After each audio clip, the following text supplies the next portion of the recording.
வணக்கம். எல்லாரும் என்ன கையெல்லாம் பார்த்துருப்பீங்க.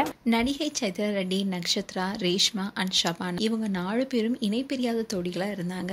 அதுவும் இவங்க 4 பேரும் ஒரே மாதிரியான காஸ்டியூம் போட்டு ஃபோட்டோ ஷூட் பண்ணுவாங்க. அந்த வீடியோவை சோஷியல் மீடியாவில் ஷேர் பண்ணுவாங்க. அதை பார்க்குறதுக்குனே பல ஃபேன்ஸ் இருக்காங்க. இன்னில ரீசன்ட் டேஸாக ரேஷ்மா, சைத்ரா, நக்ஷத்ரா 3 பேரும் தான் ஃபோட்டோ ஷூட் பண்ணாங்க. அப்போது ஷபானா மட்டும் மிஸ் ஆனாங்க. இதை பார்த்த ஃபேன்ஸ்லாம் கூட ஷபானாவுக்கும் உங்களுக்கும் பிரச்சனையா, இப்போ ஷபானாவை பார்க்கவே முடியலன்னு கூட கேட்டுட்டு வந்தாங்க. இன்னொன்று தான் சைத்ரா ரெட்டி ஷபானாவுக்கும் எங்களுக்கும் பிரச்சனை, அதனால தான் நாங்கள் பேசுகிறதே இல்லைன்னு ரொம்பவே உருக்கமாக பேசியிருக்காங்க. அந்த வீடியோ தான் இப்போ சோஷியல் மீடியாவில் வைரல் ஆகிட்டு வருது. அதில் சைத்ரா என்ன சொல்லியிருந்தாங்கன்னா, நான் எப்போவுமே சொல்லிக்கிட்டதே கிடையாது, நான் கஷ்டப்படுற ஃபேமிலியிலேருந்து வந்த பொண்ணுன்னு. ஆனால் சன் அவார்ட்ஸ் அப்போ தான் என்னோட ஸ்கூல், நான் வளர்ந்தது கஷ்டப்பட்டது எல்லாமே போட்டாங்க. எங்கள் அம்மா நைட்டி தைக்க தான் போயிட்டு இருந்தாங்க. ஒரு நைட்டிக்கு 35 ரூபாய் கொடுப்பாங்க. என்னுடைய அக்காவும் நானும் எப்போவுமே என்ன நினைப்போம்னா, அவங்களுக்கு சிரமம் கொடுக்கக்கூடாதுன்னு.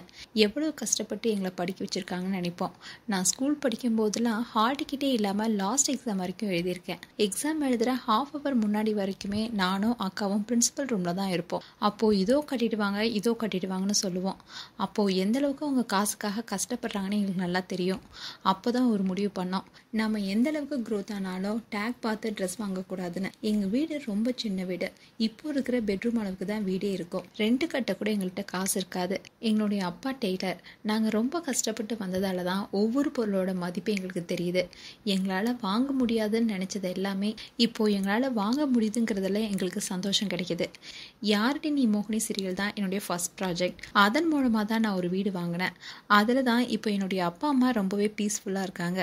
யாரையும் டிபெண்ட் பண்ணாமல் இருக்காங்க. ஆனால் நான் சென்னையில் இருக்கிறதுனால இது வரைக்கும் நான் 15 நாளைக்கு மேலே அங்கே தங்கினதே இல்லை. ஆனால் எனக்கு ரொம்பவே சந்தோஷமாக இருக்குது. எல்லாரும் சொல்லுவாங்க, கேர்ள்ஸோடைய ஃப்ரெண்ட்ஷிப்பில் அடிக்கடி சண்டை வரும்னு. ஆனால் எனக்கும் நக்ஷுக்கும் சண்டை வராது. ஃபர்ஸ்ட் ஃப்ரெண்ட்ஷிப் கிடச்சதே நக்ஷுவோட தான். ரேஷ்மா கூடயும் சண்டை வராது. ஆனால் ஷாப்புக்கும் எங்களுக்கும் பிரச்சனை வரும். அப்படி தான் இப்போ ஒரு பிரச்சனை இருக்குது. ஆனால் அது பிரச்சனை கூட சொல்ல முடியாது. அது ஒரு மிஸ் அண்டர்ஸ்டாண்டிங். அதெல்லாம் சரியாயிடும். அப்புறம் எங்கள் எல்லாருக்குமே ஒரு வருஷத்துலேயே டப்புன்னு கல்யாணம் ஆயிடுச்சு. ஆனால் யாருக்கு குழந்தை பிறக்க போதுன்னு எதிர்பார்த்துட்டு இருந்தோம். ஆனால் நான் கிடையாதுன்னு முன்னாடியே சொல்லிட்டேன். அப்போ நக்ஷு ப்ரெக்னென்ட்னு சொல்லும்போது ரொம்ப சந்தோஷமாக இருந்துச்சு. நாங்கள் 3 பேருமே போய் பார்த்தோம். நான் அடிக்கடி நக்ஷுவை மீட் பண்ணுவேன். அப்புறம் எப்போவுமே கல்யாணம் ஆனாவே எப்போ குழந்தைன்னு தான் கேட்பாங்க. இன்ஸ்டாகிராமில் கொஷின் ஆன்சர் செக்ஷனில் கூட குட்டி சித்து எப்போ வருவாங்கன்னு தான் கேட்பாங்க. ஆனால் என்னுடைய கணவர் ராக்கி அவங்க அப்பா அம்மா என்கிட்ட கேட்டதே இல்லை. ராக்கி சைது எப்போ வேணுமோ அப்போ அவளே சொல்லுவா. அது வரைக்கும் யாரும் கேட்காதீங்கன்னு சொல்லிட்டாரு. அப்போவே அது ஸ்டாப் ஆயிடுச்சு. அதனால என்னோட மாமனார் மாமியார் இது வரைக்கும் குழந்தை பற்றி கேட்டதே கிடையாது.